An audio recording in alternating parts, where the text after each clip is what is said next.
$1 रो रहा है कि भाई हम चोर हैं, तो वो तो हम हैं। ये बड़ी अच्छी बात कही आप। लेकिन दुनिया को मत बताओ कि हम चोर हैं। दुनिया को फुद्दू लगाओ, दुनिया को पैसा यहाँ ला के फंसाने दो। अच्छा, हमने एक भारत की प्लानिंग डीकोड की है। जो प्लानिंग डीकोड की है, झूठ पे झूठ, झूठ पे झूठ बोलती जा रही है, शर्म नहीं आती। उस प्लानिंग से हमें क्या पता चल रहा है, देखिए मैं आपके सामने रख देता हूं। हमने ये डीकोड किया है कि भारत प्लान कर रहा है मकबूजा कश्मीर में भारत में कैद पाकिस्तानी कैदियों को लाया जाए, मकबूजा कश्मीर में एक मकाम पर, वहां एक हमला किया जाए। जब पाकिस्तानी कैदी वहां होंगे तो भागे और भाग कर आए, और इन्होंने इस जगह आकर ये अमल अंजाम दिया। भारत में दहशतगर्दी की फुला वारदात, फुला चीज इन्होंने ये कर डाला। अब भारत के पास ये मौका है। इस तरह की एक प्लानिंग थी। कौन है ये लोग, कहां से आते हैं? भाई बाजवा बाथरूम में ही गिरा है। बाथरूम में गिर के 3 जगह से उसका सर में ब्रेन हैमरेज हुआ है। पाकिस्तान के सिक्योरिटी इदारों ने भारत के पाकिस्तान के खिलाफ फॉल्स फ्लैग ऑपरेशन की प्लानिंग बेनकाब कर दी है। सिक्योरिटी जराये के मुताबिक पाकिस्तान ने भारत की खुफिया कम्युनिकेशन डिकोड की है।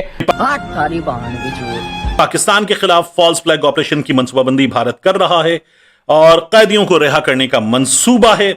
आज कमर जावेद बाजवे के साथ ये हुआ है, कल ये सब कुछ आसिम मुनीर के साथ भी हो सकता है। जलवा है हमारा। देखिए, बीजेपी कमज़ोर हो रही हो या ना हो रही हो, इंडिया में ऑपोजिशन बहुत कमज़ोर है और जिसका फ़ायदा बीजेपी को मुसलसल हो रहा है। 1-1.5 हफ्ता रह गया है। अगर ये जंग बंद नहीं होती और तेल की कीमतें नीचे नहीं आती, तैयार हो जाएं, आपको एक और झटका लगने लगा है तेल की कीमतों पर। जिस तरह और कोई ऐसा कद्दावर ऑपोजिशन का वहाँ रहनुमा नहीं है जो मोदी की हार्ड लाइन पॉलिटिक्स को चैलेंज करे। दुश्मन बड़ा कमीना है, बड़ा मक्कार है। उसने पहले भी जो हरकतें की, उन हरकतों के जरिए उसने पाकिस्तान को, ये सब क्या देखना पड़ रहा है? पाकिस्तान को तेल और गैस के वांदे हो जाएंगे। यकीन माने कि पाकिस्तान में तेल और गैस खत्म हो जाएगा। और इमेजिन अगर तेल और गैस खुदा ना खास्ता खत्म हो जाता है, उधर से इंडिया हमला कर देता है, हमारे पास अपने टैंकों में डालने के लिए डीजल होगा। वो मरा गया और उसकी खबर छुपाई जा रही है। इतनी वो कोई बला नहीं है कि उसकी खबर छुपाई जाए। भाई वो मरा हुआ ही पड़ा है, लेकिन अभी तक मरा नहीं है, सांसें बाकी। बीजेपी कमज़ोर हो रही हो या ना हो रही हो, इंडिया में ऑपोजिशन बहुत कमज़ोर है और जिसका फ़ायदा बीजेपी को मुसलसल हो रहा है। इसी वजह से इसके बावजूद कि इंडिया को पिछली जंग में बड़ा सेटबैक हुआ, बीजेपी इलेक्शन जीत गई, बिहार का इलेक्शन, इसलिए कि ऑपोजिशन डिवाइडेड थी और कोई ऐसा कद्दावर ऑपोजिशन का वहाँ रहनुमा नहीं है जो मोदी की हार्ड लाइन पॉलिटिक्स को चैलेंज करे। इंडिया में ओवर द इयर्स बहुत मेजर शिफ्ट आई है।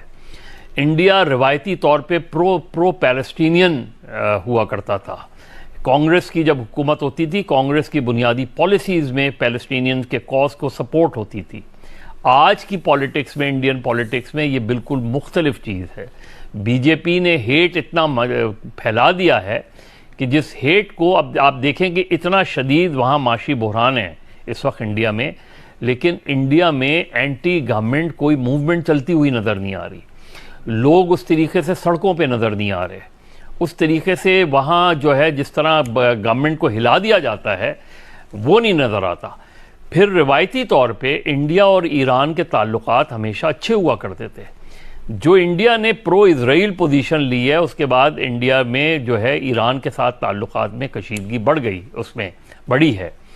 और इंडिया के लिए 2025 और 2026 इंटरनेशनली सेटबैक का साल है, जबकि पाकिस्तान के लिए अपॉर्चुनिटीज़ का साल है। पाकिस्तान की जो भारत के ख़िलाफ़ जंग में कामयाबी के बाद फिर इंडिया एक्सपेक्ट नहीं कर रहा था कि अमेरिकी सदर डोनाल्ड ट्रंप का इतना ज़्यादा प्रो पाकिस्तान स्टांस नज़र आएगा, जो कि आज तक चल रहा है। इसने इंडिया और अमेरिका के ताल्लुकात में कशीदगी लाए। इंडिया को सेटबैक हुआ टैरिफ के मामले को, इंडिया को सेटबैक हुआ जंग के मामले में। इंडिया को मुसलसल एक सेटबैक के बाद सेटबैक होता जा रहा है। पाकिस्तान के लिए अपॉर्चुनिटीज़ है। हमें सिर्फ आज का नहीं, कल का देखना है। देखिए, रिवायती तौर पे, यानी मैं जिस तरह अभी आज़ाद भी बात कर रहे थे कि मैं समझता हूं कि इंडिया और पाकिस्तान की मेजॉरिटी, अक्सरियत मोहब्बत और दोस्ती के साथ रहना चाहती है। अब बदकिस्मती से लीडरशिप के लेवल पे ये चीज़ हमें नज़र नहीं आती। वो जो एक ब्रेकअप हुआ है टॉक्स के दरमियान, फिर इतना इंडिया में, चाहे आप बॉलीवुड ले लें, चाहे आप स्पोर्ट्स फील्ड्स ले लें, इतना हेट, इतना इस हद तक पहुंचा दिया गया है कि उसको वापस लाने में बहुत वक्त लगेगा।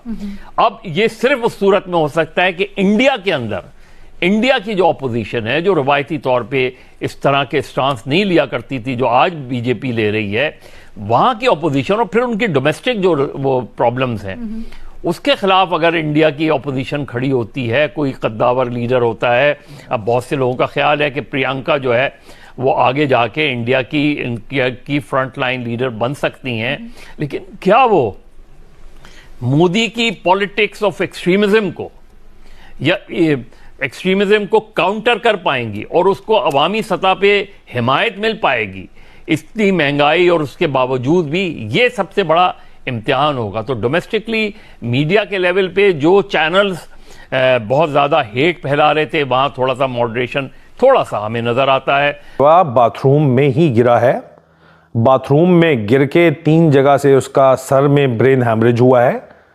उसके बाद वो आधा नीम पागल हालत में, नीम मुर्दा हालत में अपने घर में पड़ा हुआ है। दुनिया मकाफाते अमल है। आज कमर जावेद बाजवे के साथ ये हुआ है, कल ये सब कुछ आसिम मुनीर के साथ भी हो सकता है, चाहे जितना मर्जी वो फिट हो। ये मैं आपको बता दूं, ये मत समझे कि वो बच जाएगा, वो भी बचन जोगा यहाँ पे कोई भी नहीं है। और लोग पूछ रहे हैं कि वो मर गया है, और मर गया और उसकी खबर छुपाई जा रही है। इतनी वो कोई बला नहीं है कि उसकी खबर छुपाई जाए भाई।